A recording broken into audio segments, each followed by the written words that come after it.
Par exemple, et quand je dis exemple, c'est pour parler de ce que l'on appelle l'exemplarité à propos des choses. C'est comme ça qu'on dit, n'est-ce pas? Ouais, bon. Par exemple, donc, un matin, folie furieuse, je m'étais mis en tête de me lancer, c'est le mot, lancer, dans une carrière de metteur en scène. Par où commencer? Choisir une pièce d'un auteur que je connaîtrais pour ses capacités à me faire exprimer des sensations qui seraient enfouies dans mon tréfonds et ainsi communiquer par son biais avec N de mes contemporains. Prendre le chemin de ce qu'on appelle les classiques, oui. Bon. Coriolan. J'ai mis en scène Coriolan. Un échec. Je me suis donc rabattu, c'est le mot, rabattu, n'est-ce pas, sur un auteur contemporain. Je me suis dit, tant qu'à faire, autant faire. Autant faire, c'est le mot, n'est-ce pas?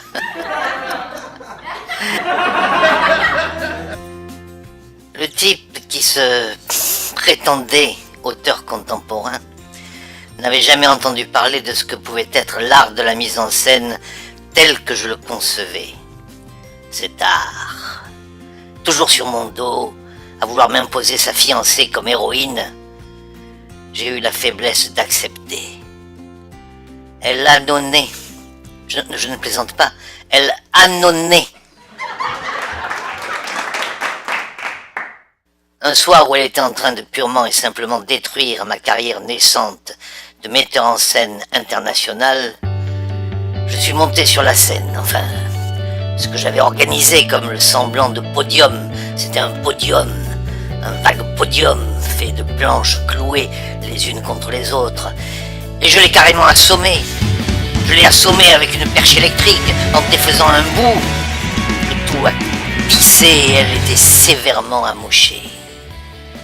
Le lendemain, on ne parla que de ça. Je dis on. Les journaux ne parlèrent que de ça.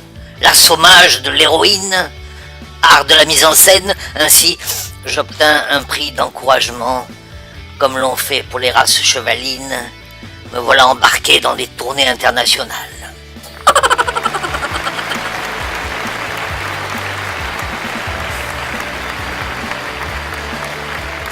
Richesse de l'improvisation.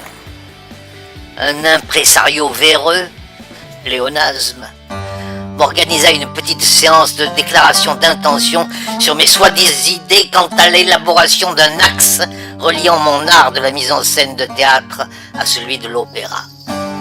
Metteur en scène d'opéra, la norma. Cuisant.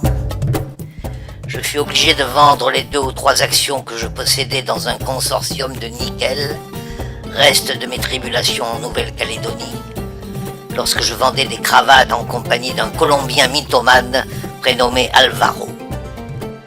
Et je partis sur les routes à la recherche d'une idée. Un soir, dans un café, alors que je feuilletais un vieux journal, j'aperçus une annonce ainsi libellée. Marionnettiste vend son stock. Prix intéressant. Suivez un numéro de téléphone. The number you have dialed has been changed. The new number is... Please note, the new number is... Le lendemain, j'étais propriétaire d'un mini-cirque automatique. Le bougre m'avait refilé l'intégralité de son chargement, plus son chien Narcisse, un cabot noir et blanc qui hurlait dès qu'il voyait une femme en pantalon. Je ne sais pas comment c'était possible. C'était une chose insensée. Il ne supportait pas les femmes en pantalon. C'était quelque chose qui le rendait fou furieux. Sur la caisse du cirque, où, habillé en Monsieur Loyal, je prétendais vendre les 7 ou 8 billets quotidiens, j'avais été obligé de marquer « Interdit aux femmes en pantalon ». Des discussions à n'en plus finir, et ceci et cela. Avec Narcisse sous le bras, je décampais un soir d'incendie.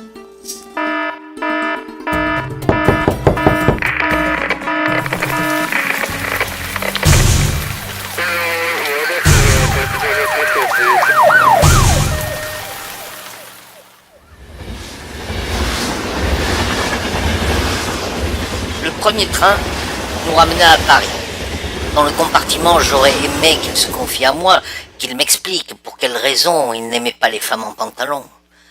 J'étais obligé d'imaginer ce qui avait dû se passer entre lui et la femme de son précédent patron. Il me regardait avec ses yeux et posait sa tête sur mon genou gauche. Oui, voilà. J'étais obligé d'imaginer.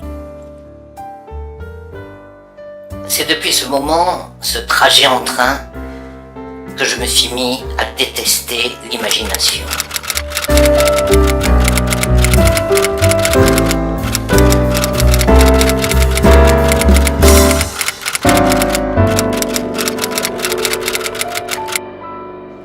Je mis Narcisse en pension chez une amie qui était gardienne au 9 du boulevard Malesherbes et je repartis sur les routes.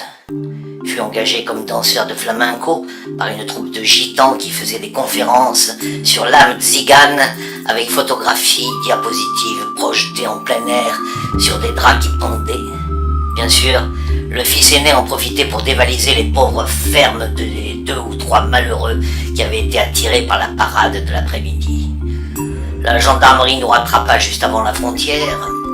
Ils avouèrent tous, comme un seul homme, que j'étais le principal instigateur du stratagème. Des témoins vinrent prétendre qu'ils m'avaient vu, tous, mener la parade dans leur village et hurler « Ce soir, unique représentation !» Ce qui était le cas. Un soir de décembre, à la prison de Perpignan, j'appris la mort de Narcisse. On peut dire que c'était le fond. Là, c'était le fond. Je touchais le fond. La seule chose que je touchais, c'était bien ça, le fond. Je ne sentais plus mon corps. C'était comme si mes mains ne m'avaient plus appartenu. Je pris ce qui me servait de tête dans ce qui me servait de main, et je me mis à essayer de faire le point du fond. Désolé, dans cette prison, à cette frontière, avec mon passé dans la besace, mon présent dans la bouche et mon avenir en bandoulière, à fouiller dedans et n'y trouver qu'un vague petit bout de miettes de pain dur. Ainsi, mentalement nu, j'étais à point pour effectuer ma dernière conversion professionnelle. Vendre la seule chose que je ne volais à personne. Vendre la seule chose qui ne me demandait aucun effort. Vendre la seule chose qui m'était donnée naturellement. Vendre mes rêves.